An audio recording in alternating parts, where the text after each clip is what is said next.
Diqqat, aholiga tezkor xabar. Mehnat daftarchasini raqamlashtirish nima?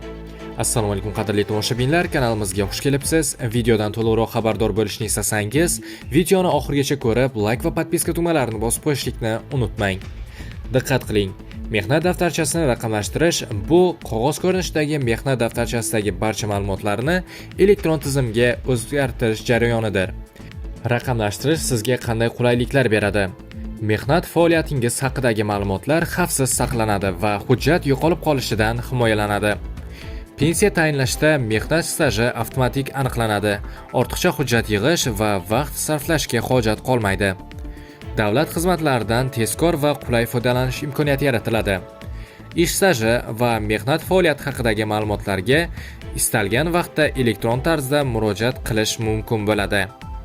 Do'stlar, shu va shunga o'xshash yangiliklardan birinchilardan bo'lib xabardor bo'lishni istasangiz, kanalimizga obuna bo'ling va bizni kuzatishda davom eting.